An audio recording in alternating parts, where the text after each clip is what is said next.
اعوذ باللہ من الشیطان الرجیم بسم اللہ الرحمن الرحیم۔ معزز ناظرین السلام علیکم ورحمۃ اللہ وبرکاتہ۔ امید ہے آپ سب خیریت سے ہوں گے۔ اللہ تبارک و تعالی آپ کی زندگیوں میں مزید رحمتوں اور برکتوں کا نزول فرمائے۔ آج ہم امام عالی مقام امام حسین رضی اللہ تعالیٰ عنہ کی شہادت کے حوالے سے جو انہوں نے صبر کیا، اس صبر کے حوالے سے گفتگو کرنے کی کوشش کریں گے۔ حقیقت میں امام عالی مقام قرآن مجید کی اس صورت کی تفسیر ہے کہ وَالْعَصْرِ إِنَّ الْإِنسَانَ لَفِي خُسْرٍ إِلَّا الَّذِينَ آمَنُوا وَعَمِلُوا الصَّالِحَاتِ وَتَوَاصَوْا بِالْحَقِّ وَتَوَاصَوْا بِالصَّبْرِ، کہ تمام انسان جو ہیں وہ خسارے میں ہیں، مگر جو کربلا کی سوچ پہ چلے،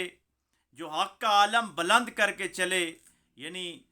ایمان لائے اور اعمال صالحہ کیا، اور اعمال صالحہ ہی نہیں کیے بلکہ اس کے بعد حق کی آواز کو اس انداز کے ساتھ بلند کیا کہ حق کی آواز بلند کرنے کے نتیجہ کے طور پر جو ان پہ آزمائشیں آئی، ابتلائیں آئیں، اس کے اوپر انہوں نے صبر کیا، تو حقیقت میں یہی لوگ کامیاب ہیں۔ اور امام عالی مقام نے یہ سب چیزیں ثابت کر کے دکھائی کہ حق کا جو نعرہ بلند کرنا، حق کا نظام بلند کرنا، حق کے نظام کی بات کرنا، خلافت رسول اللہ صلی اللہ علیہ وآلہ وسلم کی بات کرنا، خلفائے راشدین کے تسلسل کو برقرار رکھنا، یہ صرف زبان سے کہنا نہیں ہے، بلکہ اس کے لیے اگر عملی طور پر وہ اس کو حتمی اتنا سمجھتے تھے، ایمان کا حصہ سمجھتے تھے کہ اس کی خاطر اگر اپنا سب کچھ قربان کرنا پڑے، اپنی آل، اپنی اولاد، اپنا وطن، اپنی جان، آخر میں اپنی وہ قیمتی جان جس کو رسول اللہ صلی اللہ علیہ وآلہ وسلم نے اپنے دوش پہ بٹھایا تھا، اس جان کو بھی وہ قربان کر دیتے ہیں۔ وہ کیوں قربان کرتے ہیں؟ وہ نظام مصطفیٰ صلی اللہ علیہ وآلہ وسلم کی خاطر قربان کرتے ہیں۔ اور دوسری طرف حسین والا ذکر اللہ اکبر، کہ اللہ کا ذکر بڑی چیز ہے، وہ اس کا عملی مظاہرہ کرتے ہیں کہ کربلا کی اس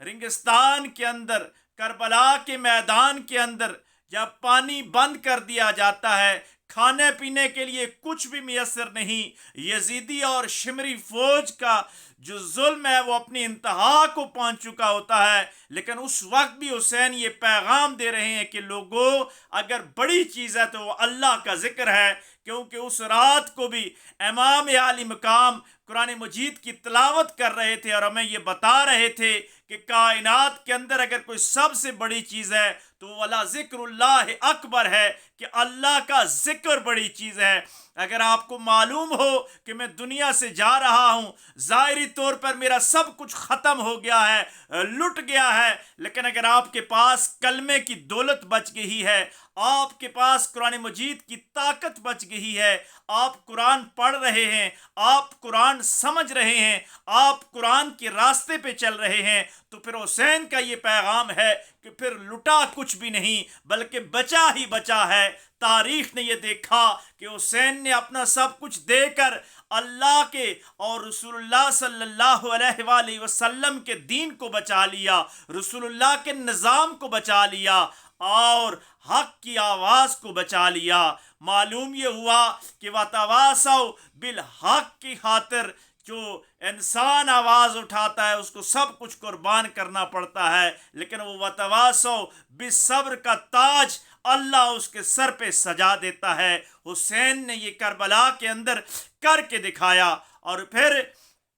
والا ذکر اللہ اکبر کی وہ عملی تفسیر اور عملی کرامت امام عالی مقام کی شہادت کے بعد جو تاریخ کے اندر تواتر کے ساتھ یہ واقعہ موجود ہے کہ کربلا سے لے کر شام تک وہ بدبخت فوج جب امام عالی مقام کا سر تن سے جدا کر کے نیزوں کے اوپر بلند کر کے لے جا رہی تھی، تو اس سے قرآن مجید کی تلاوت کی آوازیں آ رہی تھی۔ امام عالی مقام نے یہ بتا دیا کہ جس کے دل کے اندر قرآن ہوتا ہے اس کا جسم اگر سر سے جدا بھی ہو جائے تو وہ قرآن کے ساتھ مزین ہوتا ہے، اس کا تعلق قرآن کے ساتھ ہوتا ہے اور وہ قرآن کے ذکر کو بلند کرتا ہے۔ حقیقت میں امام عالی مقام کا وہ عالی شان سر نیزے کی نوک پر قرآن کی تلاوت کرتے ہوئے امت کو یہ پیغام دے گیا کہ والا ذکر اللہ اکبر، اللہ کا ذکر بڑی چیز ہے، لیکن یہ بڑی چیز حاصل کب ہوتی ہے؟ جب اس ذکر کو بلند کرنے کے لیے،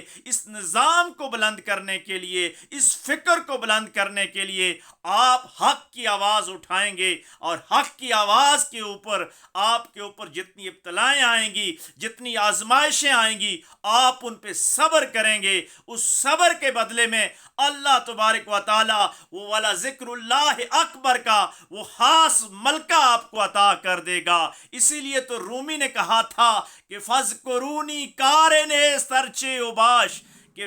ذکر کرنا اور کروانا یہ ہر لچے لفنگے کا کام نہیں، ہر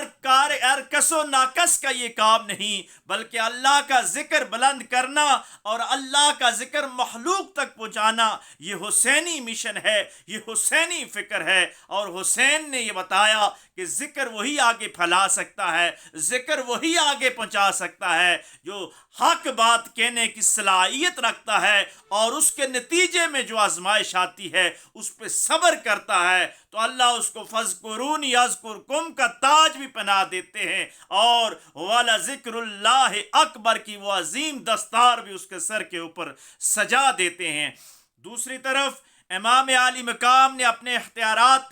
سب استعمال کیوں نہیں کیے، اس کے حوالے سے انشاءاللہ اگلی ویڈیو میں ہم آپ کو بتائیں گے کہ وہ روحانی کمالات اور روحانی اعزازات امام عالی مقام نے وہ باطل کے خلاف وہ کرامت کا انداز کیوں نہیں اپنایا۔ یہ اگلی ویڈیو میں آپ کے ساتھ انشاءاللہ شیئر کیا جائے گا۔ اللہ تبارک و تعالی ہمیں امام عالی مقام کے راستے پہ چلنے کی توفیق عطا فرمائے اور حق بات کہنے اور اس پہ صبر کرنے کی توفیق عطا فرمائے۔ وآخر دعوانا ان الحمد للہ رب العالمین۔